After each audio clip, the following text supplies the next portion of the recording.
Hi hello welcome to our channel VN creativities. இன்றைக்கி நம்ம சேனலில் எதை பற்றி பார்க்க போகிறோம்னா ரொம்ப ஈஸி அண்ட் சிம்பிளான ஒரு சப்பாத்தி சைடிஷ் தான் பார்க்க போகிறோம். அது என்ன சைடிஷ் அப்படின்னு கேட்குறீங்களா? அதுதாங்க ஆனியன் மசாலா. வெறும் ஆனியன் அண்ட் மசாலா பொருள் வச்சு இது ஒரு 5 நிமிஷத்தில் டக்குன்னு செஞ்சிடலாங்க. இதுக்கு வேறு எதுவுமே தேவையில்லை. ஆனால் இதோட டேஸ்ட் வேறு லெவலில் இருக்குங்க. எனக்கு எப்பப்போல்லாம் சமைக்க மூடு இல்லையோ அப்போ இந்த மாதிரி செஞ்சுருவேங்க. ஈஸியாக வேலையும் முடிஞ்சிடும் அண்ட் டேஸ்ட்டும் சூப்பராக இருக்கும். ஓகே, இப்போ இது எப்படி பண்ணுறதுன்னு பார்க்கறதுக்கு முன்னாடி இப்போ தான் நீங்கள் நம்ம சேனலை ஃபர்ஸ்ட் டைம் பார்க்குறீங்கன்னா மறக்காமல் சப்ஸ்கிரைப் பண்ணிடுங்க. கூட அந்த பெல் ஐக்கானையும் கிளிக் பண்ணிடுங்க. அப்போ தான் நான் போடுற வீடியோஸோட நோட்டிஃபிகேஷன்ஸ் உங்களுக்கு வரும். இதை செய்கிறதுக்கு ஃபஸ்ட்டு ஸ்டவ் ஆன் பண்ணிட்டு அதில் ஒரு பேனை வச்சிடலாம். இதுக்கு மேக்ஸிமம் நீங்கள் நான்ஸ்டிக் பேனாக எடுத்துக்கோங்க. அப்போ தான் அடி பிடிக்காமல் இருக்கும். இல்லை நார்மல் பேன்லேயே நீங்கள் செய்கிறதுனாலும் செய்யலாம். பேன் சூடானதுக்கப்புறமா அதில் கொஞ்சமாக எண்ணெய் ஊற்றிக்கலாம். நான் இங்கே 3 டேபிள் ஸ்பூன் அளவுக்கு எண்ணெய் ஊற்றிருக்கேன். எண்ணெய் ஊற்றிட்டு அதை நல்லா ஸ்ப்ரெட் பண்ணி விட்டுருங்க. எண்ணெய் நல்லா சூடானதுக்கப்புறமா அதில் கொஞ்சமாக கடுகு போட்டுடலாம். கடுகு பொரிஞ்சதும் இங்கே 4 சின்ன வெங்காயத்தை நான் ஸ்லைஸ் பண்ணி வச்சுருக்கேன். அதை இதோட ஆட் பண்ணிக்கலாம்.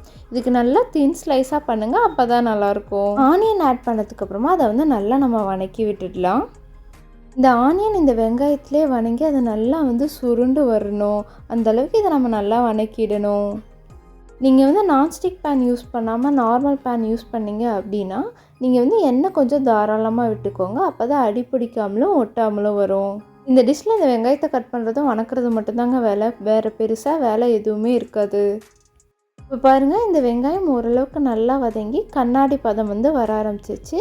இந்த ஸ்டேஜில் நம்ம இதுக்கு தேவையான அளவு உப்பு சேர்த்துடலாம். நான் இங்கே ஒரு 1/2 டீஸ்பூன் அளவுக்கு உப்பு சேர்த்துருக்கேன். நீங்கள் உப்பு உங்கள் சுவைக்கேற்ப கூடவோ குறைச்சோ போட்டுக்கோங்க. உப்பு சேர்த்ததுக்கப்புறம் இதை நல்லா வணக்கி விட்டுடலாம். நல்லா எல்லா பக்கமும் உப்பு மிக்ஸ் ஆகிற அளவுக்கு நம்ம மிக்ஸ் பண்ணி விட்டுடலாம். அடுத்ததான் இது கூட மசாலா பொருட்கள்லாம் ஆட் பண்ணிடலாம். இப்போ இது கூட 1/4 டீஸ்பூன் அளவுக்கு மஞ்சள் தூள், 1/2 டீஸ்பூன் அளவுக்கு மிளகாய்த்தூள் அண்ட் 1 டீஸ்பூன் அளவுக்கு கரம் மசாலா ஆட் பண்ணிடலாம்.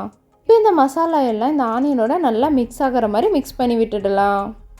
நம்ம எதுக்காக முதல்ல மசாலா சேர்க்காமல் இப்போ சேர்க்குறோம் அப்படின்னா ஆனியன் கொஞ்சம் வதங்கி அது லைட்டாக கேரமலைஸ் ஆனதுக்கப்புறம் நம்ம மசாலா சேர்த்துனா தான் அது நல்ல டேஸ்ட் கொடுக்கும். அந்த மசாலாவும் ஈவனாக ஸ்ப்ரெட் ஆகும். மசாலா சேர்த்ததுக்கப்புறம் அடுப்பை லைட்டாக லோ ஃப்ளேமில் வச்சுருங்க. அப்போ தான் அடி பிடிக்காமல் இருக்கும்.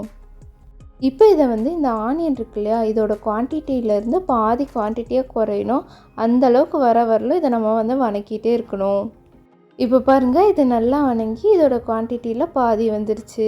இதுதான் கரெக்டான ஸ்டேஜ். இந்த ஸ்டேஜில் நம்ம ஸ்டவ் ஆஃப் பண்ணிடலாம். அவ்வளோதாங்க, நம்ம ஆனியன் மசாலா சூப்பராக ரெடி ஆயிடுச்சு. இனி இதை சர்வ் பண்ணிட வேண்டியதான். என்னோடய ஃபேவரட் சைடிஷ்ங்க சப்பாத்திக்கு. ஈஸியாக செய்கிறதுனால மட்டும் இல்லை, இது டேஸ்ட்டும் செம்மையாக இருக்கும்.